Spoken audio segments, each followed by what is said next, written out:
Haleluya, puji Tuhan, Shalom, saudara-saudara Jemaat GBD Kebon yang dikasih Tuhan. Hari ini Minggu tanggal 12 April 2020, bertepatan dengan kebangkitan Tuhan Yesus setelah kematian Jumat Agung.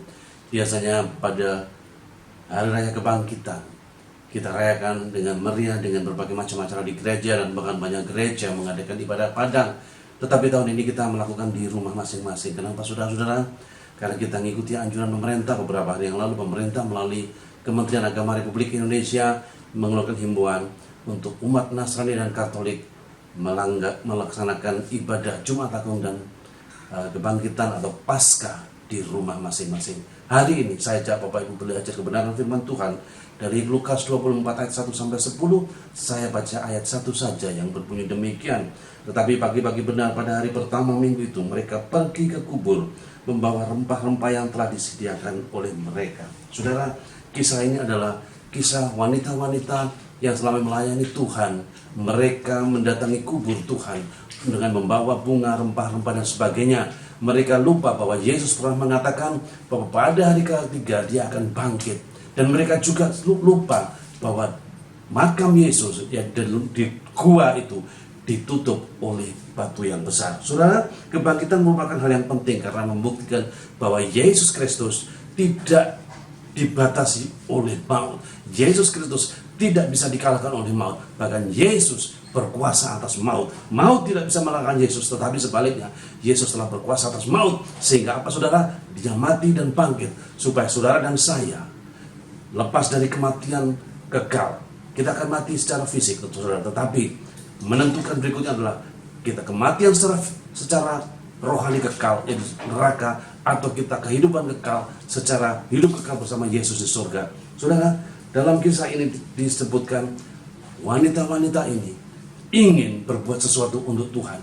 Sekalipun Tuhan mereka sudah mati dalam pikiran mereka, mereka rindu karena mereka cinta mengasihi Tuhan, sehingga mereka membawa sesuatu untuk Tuhan. Bunga dan rempah-rempah dengan tujuan meminyaki Tuhan, sebagai merempah-rempah Tuhan sebagai bukti kerinduan mereka kepada Tuhan. Saudara, dalam kisah ini, saudara, Paskah ini, saudara-saudara, berbicara tentang kerinduan kita kepada Tuhan. Seperti mereka-mereka ini, saudara, mereka rindu kepada Tuhan, sekalipun mereka tahu Tuhan yang mereka selama ini ikuti seolah-olah mati, tidak ada harapan. Tetapi saudara, mereka rindu, mereka mengasihi, mereka cinta, mereka ingin ketemu Tuhan. Sekalipun Tuhan mereka dalam bentuk tubuh yang mati. Saudara-saudara, pemazmur dalam Mazmur 84 ayat 3 mengekspresikan rindunya kepada Tuhan dengan mengatakan, jiwaku hancur merindukan pelataran-pelataranmu. Mazmur 119 ayat 148, aku bangun mendahului waktu jaga malam untuk merenungkan firman-Mu, untuk merenungkan kasih setiamu.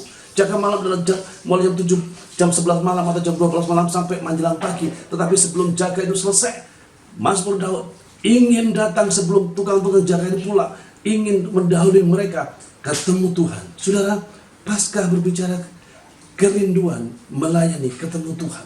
Sekalipun Yesus seolah-olah mati, perempuan-perempuan ini datang sama dengan saudara dan saya. Sekalipun saat ini, saudara, kita mengalami masalah yang berat, bangsa kita mengalami masalah yang berat, COVID-19, saudara-saudara. Tetapi ada kerinduan kita lewat ibadah di rumah, memegang mesbah bersama keluarga di rumah, rindu mengundang hadirat Tuhan, rindu datang kepada Tuhan, rindu bersekutu dengan Tuhan. Sekalipun kita belum melihat jawaban Tuhan atas masalah bangsa kita. Saudara, apa hasil dari kerinduan? Apa keuntungan kita, saudara? Waktu kita menunjukkan kerinduan kasih cinta kita kepada Tuhan. Saudara-saudara, dalam Lukas 24 ayat 2 selanjutnya dikatakan, para murid wanita itu mengalami masalah waktu mereka sampai di kubur. Ternyata kubur itu tertutup dengan batu yang sangat besar. Mereka lupa, saudara, bahwa batu itu menutup kubur.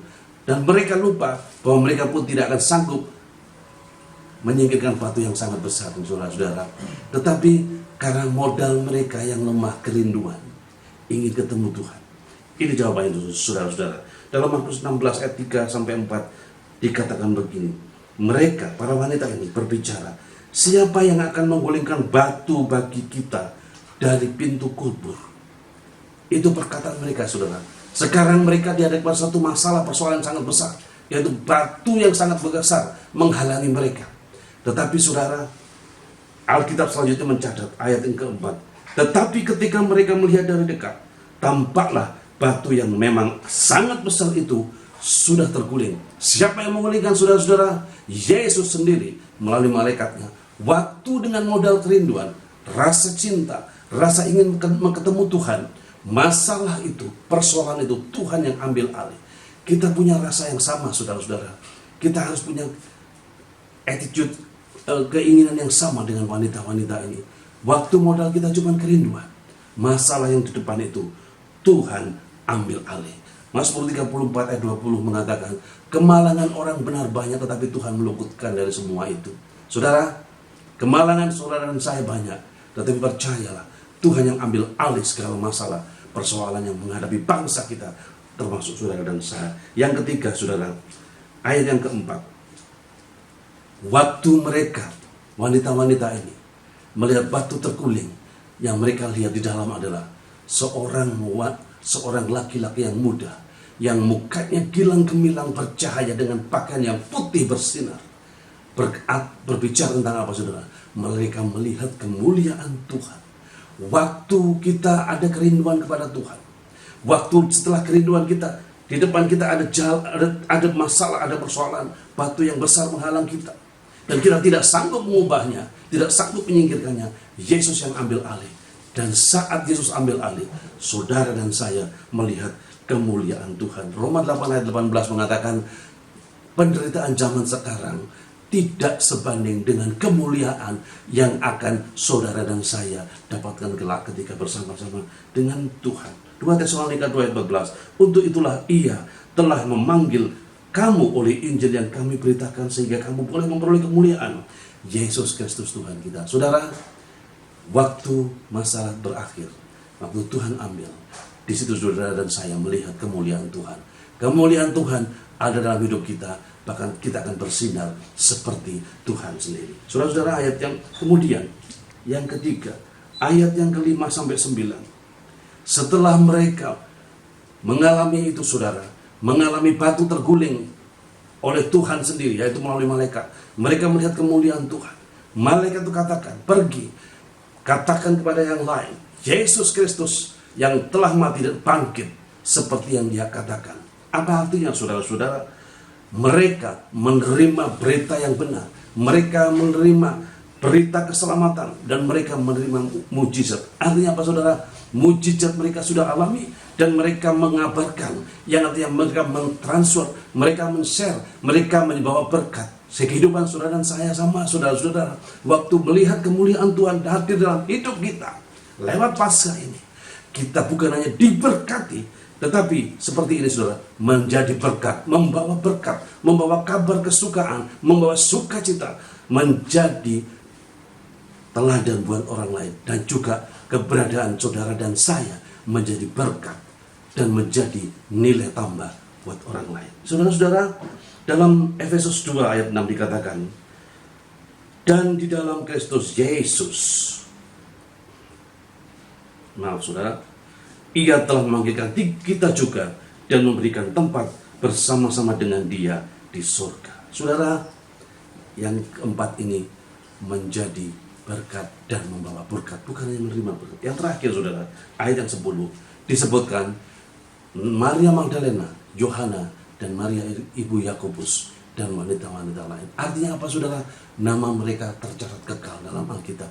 Kita rindu, saudara, nama kita bukan hanya tercatat dalam Alkitab, tetapi tercatat dalam kitab kehidupan. Yesaya 49 ayat 16 mengatakan, lihat aku telah menuliskan engkau di telapak tanganku. Dalam bahasa Inggris lebih keren lagi, saudara.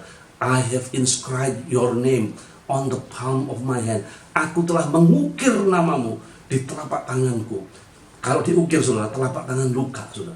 Artinya nama kita tergores di situ dan tidak akan hilang dari tangan Tuhan. Dan Tuhan setiap melihat itu teringat nama kita, saudara-saudara. Wahyu 20 ayat 15 dikatakan, dan setiap orang yang tidak ditemukan namanya dalam kitab kehidupan itu, ia dilemparkan ke dalam api. Saudara, miliki kerinduan, hati yang kerinduan untuk datang lebih dulu seperti wanita-wanita ini, saudara.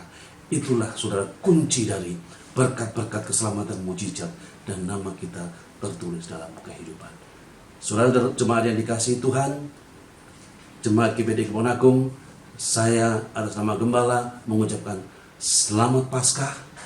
Kiranya Tuhan memberkati saudara dan saya, dan selamat menikmati telur Paskah yang akan dibagi-bagikan kepada saudara dan saya. Tuhan Yesus memberkati seluruh jemaat GBD Kebon Agung. Amin.